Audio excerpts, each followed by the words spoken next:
Pas de droit à l'erreur pour Brest, le Paris Saint-Germain qui était condamné à marquer des points.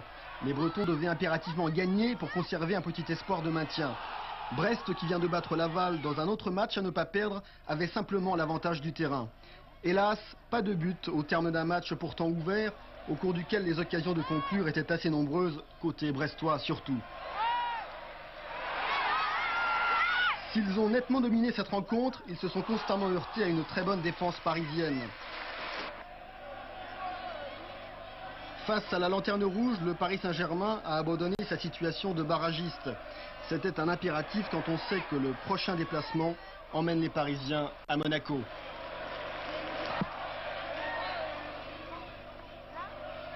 L'attaquant breton Vincent Guérin est ici fauché juste avant la surface. Et c'est l'ancien joueur de Boca Juniors, Tapia, qui tire ce coup franc, mais sans succès. Tapia, c'est sa première soirée comme titulaire à Brest. L'Argentin attend cela depuis qu'il a posé le pied sur le sol français. Un petit quart d'heure devant Nantes, une place en tribune pour Laval. Tapia s'est retrouvé en quelques heures au milieu d'une équipe et d'un championnat totalement inconnu pour lui. Les 15 jours écoulés n'auront pas été de trop pour se rôder.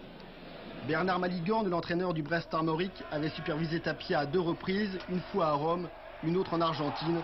C'était suffisant pour être conquis. Tapia est un parfait complément pour le milieu de terrain brestois, très technique mais aussi très jeune. Avec aussi ce sang-froid qui lui permet de garder la balle quand il le faut.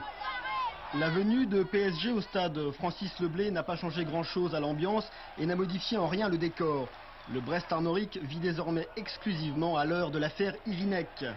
L'inculpation du président breton en Colombie n'a fait qu'amplifier le climat de doute et d'incompréhension qui règne ici depuis le début de l'histoire. C'est très grave ce qui est arrivé. C'est une vraie mafia, je crois. Hein.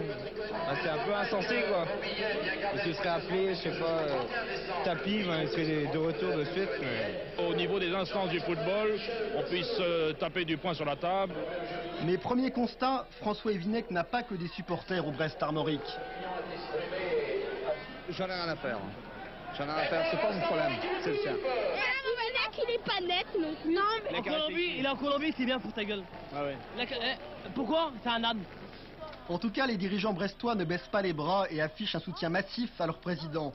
Le Brest Armorique fonctionne en cellule de crise et on appelle à l'intervention et à la solidarité des autres clubs professionnels pour sortir Ivinec de son exil forcé.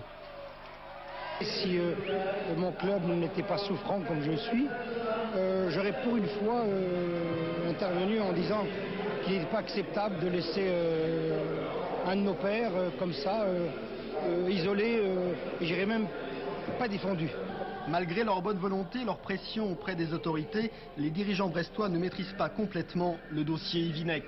Tout le monde est mobilisé, le seul souci c'est l'efficacité. Et vous savez, les efforts sont peut-être plus efficaces lorsqu'ils sont discrets. Seules les interventions diplomatiques pourraient accélérer la procédure judiciaire. Les tribunaux colombiens cessent leur activité le 15 décembre. Le chargé d'affaires, c'est l'ambassadeur de Colombie en France, a été convoqué par le ministre des Affaires étrangères pour que ce problème se situe au niveau de relations diplomatiques. Une chose est sûre, François Ivinec aime Brest jusqu'à galérer en Colombie. Remarque un petit peu dure de certains supporters à l'encontre du président, mais enfin on ne peut pas plaire à tout le monde. Vous savez que le président Ivinec est inculpé depuis jeudi dernier, nous l'avons joint ce matin au téléphone. Il était 11h du soir, 11h15 à Bogota. Il n'était pas à Cali, il était à Bogota. Donc par téléphone, François Ivinec.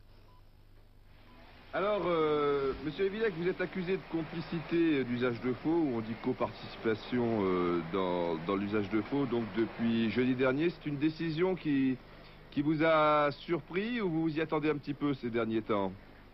Bien, je dirais que plus exactement, ce qui m'a surpris, ce n'est pas donc d'avoir fait usage de faux, mais de délit de faux. Ça veut dire qu'il y a complicité, j'aurais soi-disant participé moi aussi à l'élaboration. Ce qui est absolument stupide. Vous êtes toujours surpris par la position de la FIFA ou il y a eu du nouveau dans ce domaine? Non, moi je pense, écoutez, n'utilisons pas de termes pompeux et ne donnons pas plus d'importance aux choses qu'elles n'en ont, mais je suis certain qu'il y a une page du football international ou du règlement du football international qui est en train de s'écrire actuellement, ou qui sera écrite à la suite je dirais, de cet événement malheureux. Parce que véritablement, il n'est pas acceptable qu'un dirigeant retienne dans un autre pays un autre dirigeant pour des raisons plus ou moins douteuses, ou complètement douteuses. Vous avez une petite idée sur le coupable de toute l'affaire? Oh oui, oui certainement. Et depuis longtemps. Et vous ne pouvez pas trop nous en dire plus? Je tiens quand même à rentrer en France. Vous savez que c'est quand même un beau pays, la France. Et quand vous le quittez pendant un petit bout de temps, vous avez envie d'y revenir.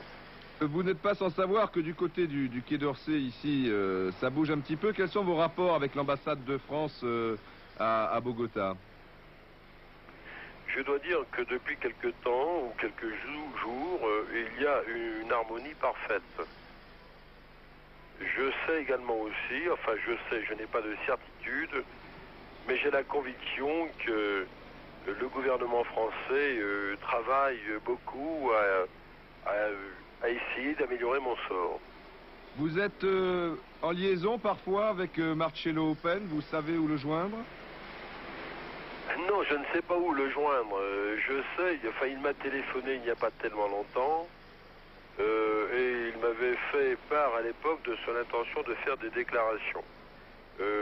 Quelques-unes ont été faites parce qu'il y a un article de El Tiempo qui dit que le président d'América l'avait sollicité pour un certain, je dirais bien, dessous de table. Oui. Et sinon, plus de nouvelles. Je sais également aussi qu'il a dit qu'il ne viendrait pas en Colombie parce qu'il a eu donc des menaces de mort. Et je dirais que je serais lui, je m'empresserai pas non plus à venir. Voilà, affaire à suivre donc, prochain épisode très certainement dans Téléfoot de dimanche prochain.